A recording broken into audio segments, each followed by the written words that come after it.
بسم اللہ الرحمن الرحیم۔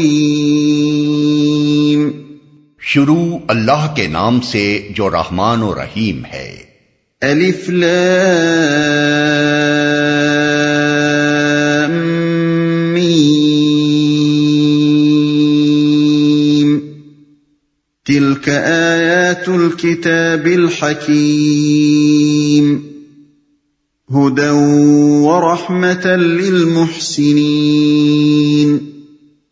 الذین یقیمون الصلاة ویؤتون الزکاة وهم بالآخرة هم یوقنون۔ الف لام میم، یہ کتاب حکیم کی آیات ہیں، ہدایت اور رحمت نیکوکار لوگوں کے لیے جو نماز قائم کرتے ہیں، زکوٰۃ دیتے ہیں اور آخرت پر یقین رکھتے ہیں۔ یہ کتاب حکیم کی آیات ہیں، یعنی ایسی کتاب کی آیات جو حکمت سے لبریز ہے، جس کی ہر بات حکیمانہ ہے، نیکوکار لوگوں کے لیے۔ یعنی یہ آیات راہ راست کی طرف رہنمائی کرنے والی ہیں اور خدا کی طرف سے رحمت بن کر آئی ہیں، مگر اس رحمت اور ہدایت سے فائدہ اٹھانے والے صرف وہی لوگ ہیں جو حسن عمل کا طریقہ اختیار کرتے ہیں، جو نیک بننا چاہتے ہیں، جنہیں بھلائی کی جستجو ہے، جن کی صفت یہ ہے کہ برائیوں پر جب انہیں متنبہ کر دیا جائے تو ان سے رک جاتے ہیں، اور خیر کی راہیں جب ان کے سامنے کھول کر رکھ دی جائیں تو ان پر چلنے لگتے ہیں۔ رہے بدکار اور شرپسند لوگ تو وہ نہ اس رہنمائی سے فائدہ اٹھائیں گے، نہ اس رحمت میں سے حصہ پائیں گے۔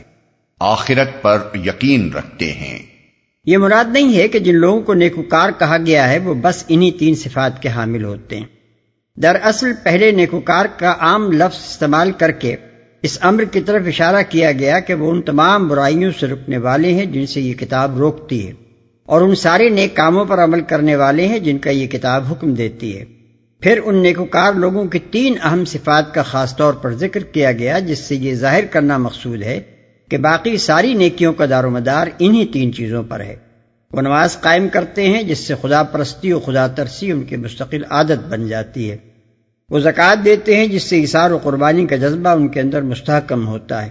متاع دنیا کی محبت دبتی ہے اور رضا الہی کی طلب ابھرتی ہے، اور وہ آخرت پر یقین رکھتے ہیں جس سے ان کے اندر ذمہ داری و جواب دہی کا احساس ابھرتا ہے، جس کی بدولت وہ اس جانور کی طرح نہیں رہتے جو چراگاہ میں چھوٹا پھر رہا ہو، بلکہ اس انسان کی طرح ہو جاتے ہیں جسے یہ شعور حاصل ہو کہ میں خود مختار نہیں ہوں، کسی آقا کا بندہ ہوں، اور اپنی ساری کارگزاریوں پر اپنے آقا کے سامنے مجھے جواب دہی کرنی ہے۔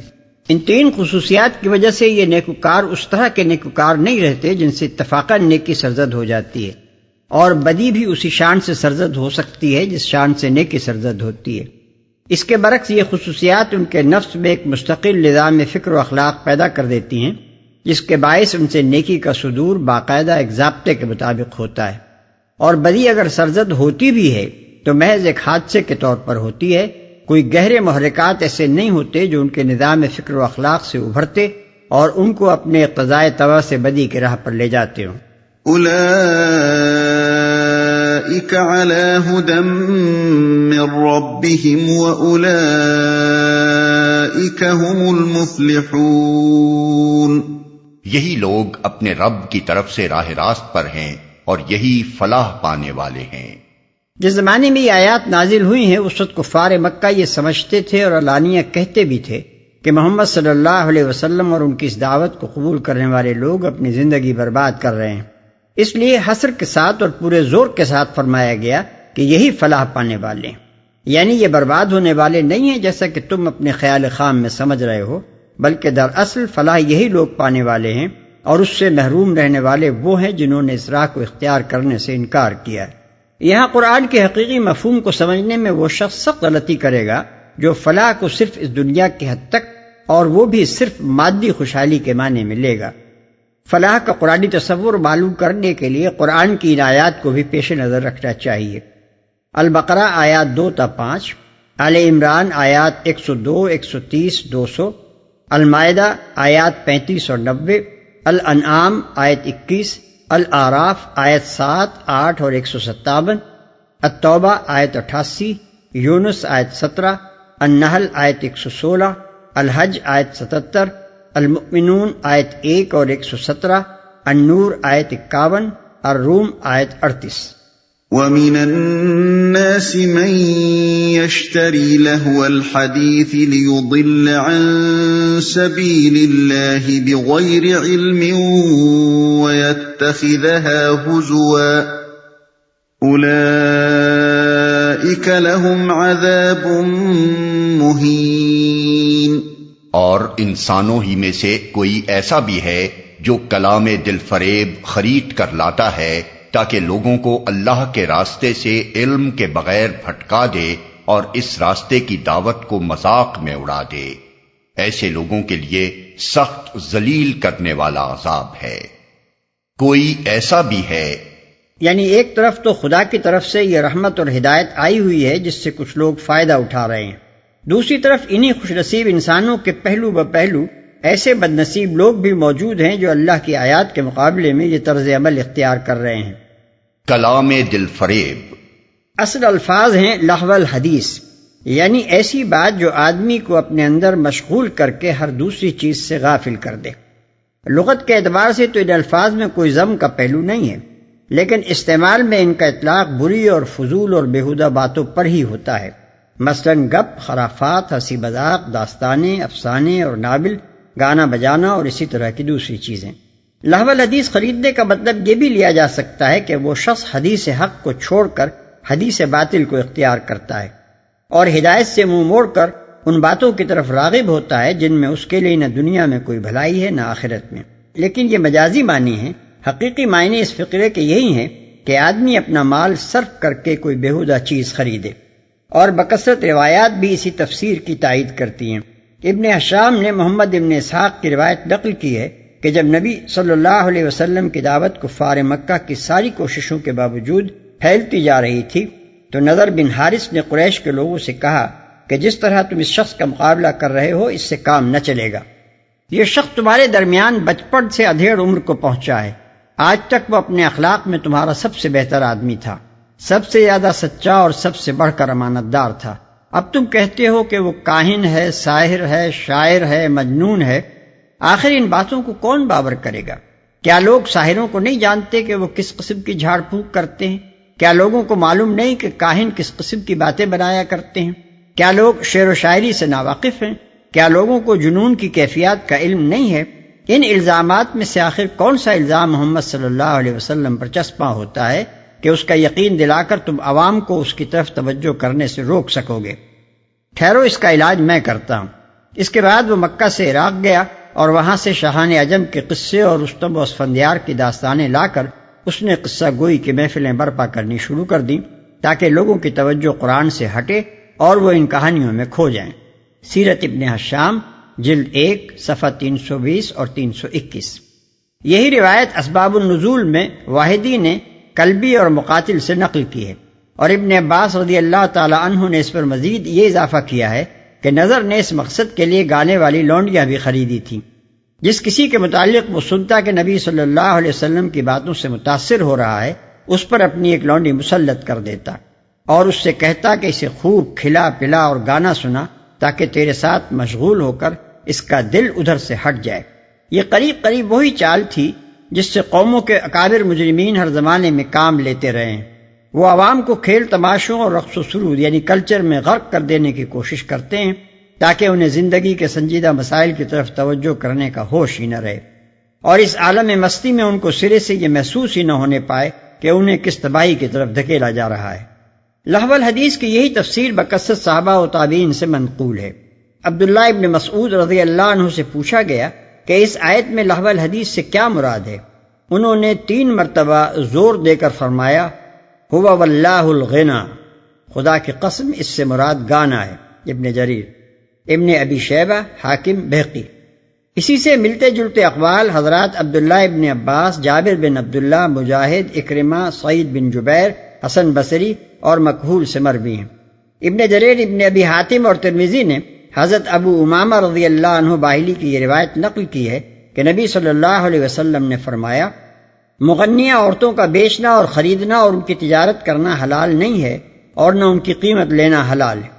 ایک دوسری روایت میں آخری فقرے کے الفاظ یہ ہیں اکل ثمنہن حرام، ان کی قیمت کھانا حرام ہے۔ ایک اور روایت انہی ابو امامہ رضی اللہ عنہ سے ان الفاظ میں منقول ہے کہ حضور صلی اللہ علیہ وسلم نے فرمایا، لونڈیوں کو گانے بجانے کی تعلیم دینا اور ان کی خرید و فروخت کرنا حلال نہیں ہے اور ان کی قیمت حرام ہے۔ ان تینوں حدیثوں میں یہ صراحت بھی ہے کہ آیت من یشتری لہو الحدیث انہی کے بارے میں نازل ہوئی ہے۔ قاضی ابو بکر ابن العربی احکام القرآن میں حضرت عبداللہ ابن مبارک اور امام مالک رحمۃ اللہ علیہ کے حوالے سے حضرت انس رضی اللہ عنہ کی یہ روایت نقل کرتے ہیں کہ نبی صلی اللہ علیہ وسلم نے فرمایا کہ جو شخص گانے والی لونڈی کی مجلس میں بیٹھ کر اس کا گانا سنے گا، قیامت کے روز اس کے کان میں پگھلا ہوا سیسا ڈالا جائے گا۔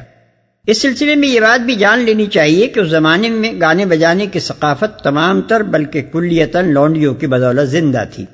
آزاد عورتیں اس وقت تک آرٹسٹ نہ بنی تھیں، اسی لیے حضور صلی اللہ علیہ وسلم نے مغنیات کی بیع و شرع کا ذکر فرمایا اور ان کی فیس کو قیمت کے لفظ سے تعبیر کیا، اور گانے والی خاتون کے لیے قینا کا لفظ استعمال کیا جو عربی زبان میں لونڈی کے لیے بولا جاتا ہے۔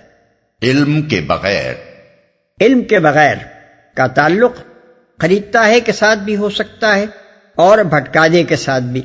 اگر اس کا تعلق پہلے فقرے سے مانا جائے تو مطلب یہ ہوگا کہ وہ جاہل اور نادان آدمی اس دل فریب چیز کو خریدتا ہے اور کچھ نہیں جانتا کہ کیسی قیمتی چیز کو چھوڑ کر وہ کس طرح ان چیز کو خرید رہا ہے۔ ایک طرف حکمت اور ہدایت سے لبریز آیات الہی ہیں جو مفت اسے مل رہی ہیں، مگر وہ ان سے منہ موڑ رہا ہے۔ دوسری طرف یہ بیہودہ چیزیں ہیں جو فکر و اخلاق کو غارت کر دینے والی ہیں اور وہ اپنا مال خرچ کر کے انہیں حاصل کر رہا ہے۔ اور اگر اسے دوسرے فقرے سے متعلق سمجھا جائے تو اس کے معنی یہ ہوں گے کہ وہ علم کے بغیر لوگوں کی رہنمائی کرنے اٹھا ہے، اسے یہ شعور نہیں ہے کہ خلق خدا کو راہ خدا سے بھٹکانے کی کوشش کر کے وہ کتنا بڑا مظلمہ اپنی گردن پر لے رہا ہے۔ مذاق میں اڑا دے، یعنی یہ شخص لوگوں کو قصے کہانیوں اور گانے بجانے میں مشغول کر کے اللہ کی آیات کا منہ چڑھانا چاہتا ہے۔ اس کی کوشش یہ ہے کہ قرآن کی اس دعوت کو ہنسی ٹھٹوں میں اڑا دیا جائے۔ یہ خدا کے دین سے لڑنے کے لیے کچھ اس طرح کا نقشہ جنگ جمانا چاہتا ہے کہ ادھر محمد صلی اللہ علیہ وسلم خدا کی آیات سنانے نکلیں، ادھر کہیں کسی خوش اندام و خوش گلو مغنیہ کا مجرا ہو رہا ہو، کہیں کوئی چرب زبان قصہ گو ایران توران کی کہانیاں سنا رہا ہو، اور لوگ ان ثقافتی سرگرمیوں میں غرق ہو کر اس موڈ ہی میں نہ رہیں کہ خدا اور آخرت اور اخلاق کی باتیں انہیں سنائی جا سکیں۔ ذلیل کرنے والا عذاب ہے۔ یہ سزا ان کے جرم کی مناسبت سے ہے، وہ خدا کے دین اور اس کی آیات اور اس کے رسول کی تذلیل کرنا چاہتے ہیں، خدا اس کے بدلے میں ان کو سخت ذلت کا عذاب دے گا۔ وَإِذَا تُتْلَى عَلَيْهِ آيَاتُنَا وَلَّى مُسْتَكْبِرًا كَأَن لَّمْ يَسْمَعْهَا كَأَنَّ فِي أُذُنَيْهِ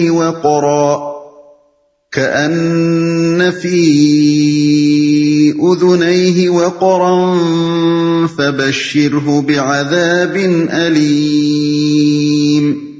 اسے جب ہماری آیات سنائی جاتی ہیں تو وہ بڑے گھمنڈ کے ساتھ اس طرح رخ پھیر لیتا ہے گویا کہ اس نے انہیں سنا ہی نہیں، گویا کہ اس کے کان بہرے ہیں۔ اچھا مژدہ سنا دو اسے ایک دردناک عذاب کا۔ ان الذين آمنوا وعملوا الصالحات لهم جنات النعيم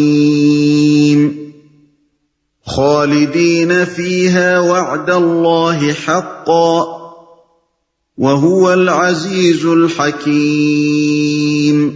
البتہ جو لوگ ایمان لے آئیں اور نیک عمل کریں ان کے لیے نعمت بھری جنتیں ہیں جن میں وہ ہمیشہ رہیں گے، یہ اللہ کا پختہ وعدہ ہے اور وہ زبردست حکیم ہے۔ نعمت بھری جنتیں ہیں، یہ نہیں فرمایا کہ ان کے لیے جنت کی نعمتیں، بلکہ فرمایا یہ ہے کہ ان کے لیے نعمت بھری جنتیں۔ اگر پہلی بات فرمائی جاتی تو اس کا مطلب یہ ہوتا کہ وہ ان نعمتوں سے لطف اندوز تو ضرور ہوں گے مگر وہ جنتیں ان کی اپنی نہ ہوں گی۔ اس کے بجائے جب یہ فرمایا گیا کہ ان کے لیے نعمت بھری جنتیں ہیں تو اس سے خود بخود یہ ظاہر ہوتا ہے کہ پوری جنتیں ان کے حوالے کر دی جائیں گی اور وہ ان کی نعمتوں سے اس طرح مستفید ہوں گے جس طرح ایک مالک اپنی چیز سے مستفید ہوتا ہے، نہ کہ اس طرح جیسے کسی کو حقوق ملکیت دیے بغیر محض ایک چیز سے فائدہ اٹھانے کا موقع دے دیا جائے۔ زبردست اور حکیم ہے، یعنی کوئی چیز اس کو اپنا وعدہ پورا کرنے سے باز نہیں رکھ سکتی۔ اور وہ جو کچھ کرتا ہے ٹھیک ٹھیک حکمت اور عدل کے تقاضوں کے مطابق کرتا ہے۔ یہ اللہ کا پختہ وعدہ ہے۔ کہنے کے بعد اللہ تعالیٰ کی ان دو صفات کو بیان کرنے کا مقصود یہ بتانا ہے کہ اللہ تعالیٰ نہ تو بالارادہ اپنے وعدے کی خلاف ورزی کرتا ہے اور نہ اس کائنات میں کوئی طاقت ایسی ہے جو اس کا وعدہ پورا ہونے میں مانع ہو سکتی ہو۔ اس لیے اس امر کا کوئی خطرہ نہیں ہو سکتا کہ ایمان و عمل صالح کے انعام میں جو کچھ اللہ نے دینے کا وعدہ فرمایا ہے وہ کسی کو نہ ملے۔ نیز یہ کہ اللہ کی طرف سے اس انعام کا اعلان سراسر اس کی حکمت اور اس کے عدل پر مبنی ہے۔ اس کے ہاں کوئی غلط بخشی نہیں ہے کہ مستحق کو محروم رکھا جائے اور غیر مستحق کو نواز دیا جائے۔ ایمان و عمل صالح سے متصف لوگ فی الواقع اس انعام کے مستحق ہیں اور اللہ یہ انعام انہی کو عطا فرمائے گا۔ خلق السماوات بغير عمد ترونها وألقى في الأرض رواسي أن تميد بكم وبث فيها من كل دابة